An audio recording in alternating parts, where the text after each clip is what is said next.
good people? What is going on? Happy Monday to you. Welcome to the All Go Podcast. I'm your host, Desmond. Thank you for tuning in. And since you're here, go ahead and like and subscribe. I have been on a tear putting out content, good content in my eyes. So go ahead and do that. I talk sports, mainly football, but been dropping at least one video a day, most days, multiple videos.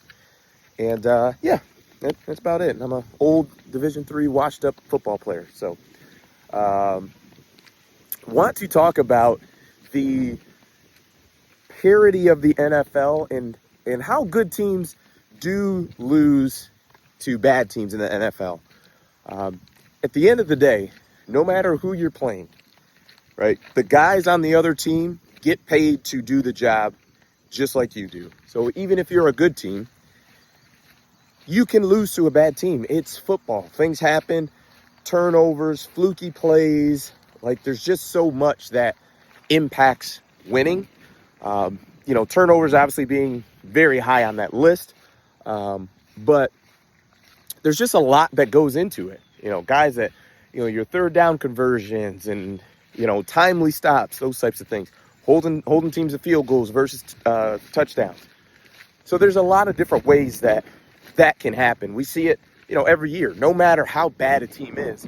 Like the Carolina Panthers last year were a pretty bad team, but they still won, I think, 5 games. Like it's not often a team is going 0-17 or 1-16. There's a couple 2-win teams out there, but even the worst teams win some games every year.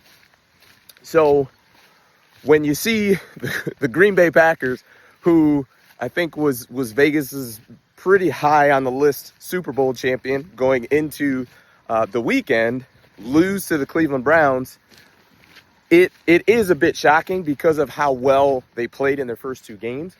But it's not crazy because, number one, the Browns have a solid defense.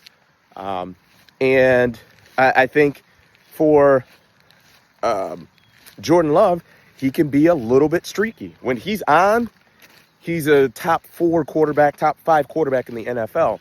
But he can also be streaky where he's got some games where he doesn't play that well. Like I saw a graphic I was watching, I think it was First Things First.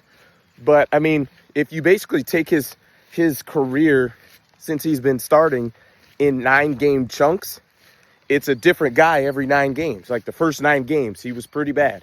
The next 9, he was terrific, which included that playoff game where he went crazy against the Cowboys and was unreal. Then the next 9, he was pretty rough, and it's just been kind of all over the place. So you could see that, and like I said, I think everybody thinks the Browns are gonna be mediocre at best, but probably a bad team.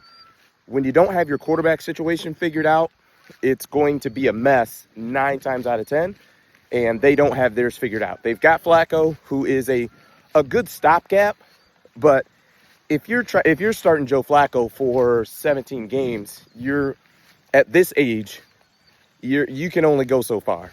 And with Myles Garrett, Denzel Ward, like that defense, they've got guys over there who can play and keep you in games.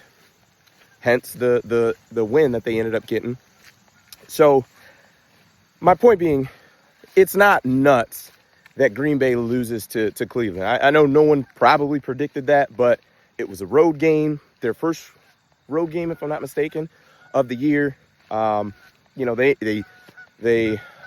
like I said, Cleveland's got a good defense, and if you're Flacco, you don't turn the ball over too often, and you get a block kick here and there. Like it's just the weird stuff that has to happen in order for what we think are bad teams to beat a good team.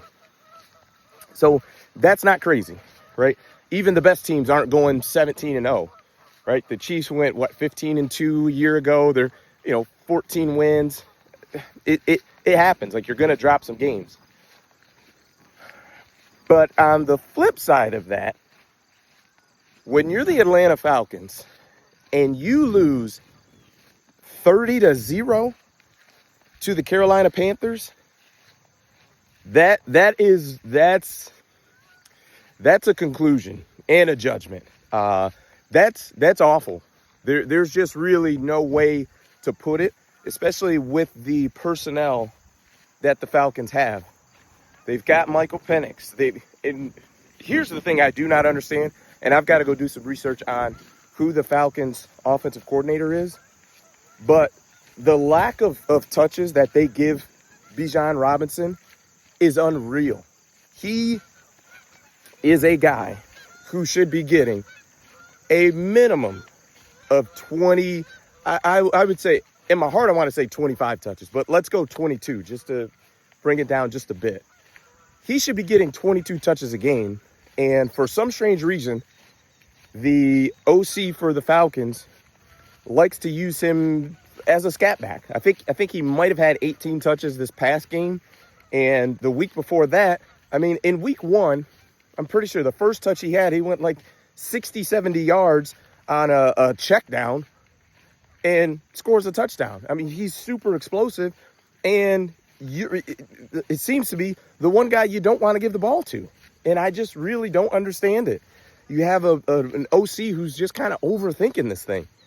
You should be running the ball with Bijan Robinson and throwing the ball deep with, Michael Penix. You got Drake London. I don't know, Kyle Fuller? What? Kyle Pitts. I don't know what I was thinking that. Not sure if Kyle Pitts will ever get it figured out at tight end. But it just, I don't understand it. And I guess the Atlanta OC doesn't understand it either. But it is that is bad. Like, bad of things to come. Because if Carolina can put 30 on you and shut you out, you are heading towards a very dark place. And like I said, I thought people in general, and I just had some high hopes for Atlanta, but it doesn't seem that way because that is just flatly awful.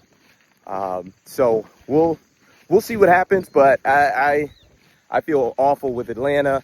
They pulled Penix, put Kirk Cousins in, and it's just like, all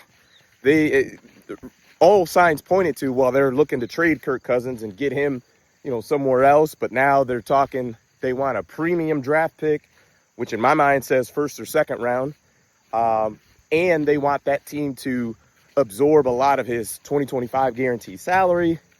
It's basically saying, yeah, we're trying to trade him, but in the back of your mind, you're like, no, we're not really trying to trade him because we know we're not going to get that type of value for Kirk Cousins. And maybe you say that to start high as far as the negotiation goes, and then you can, end up with maybe a third round pick, and maybe we'll split the guarantees versus, a first round pick and you take all of it. So we'll see, but not great things in Atlanta today. I'm sure they're feeling pretty bad. So, but that is it for me. Appreciate it. Peace.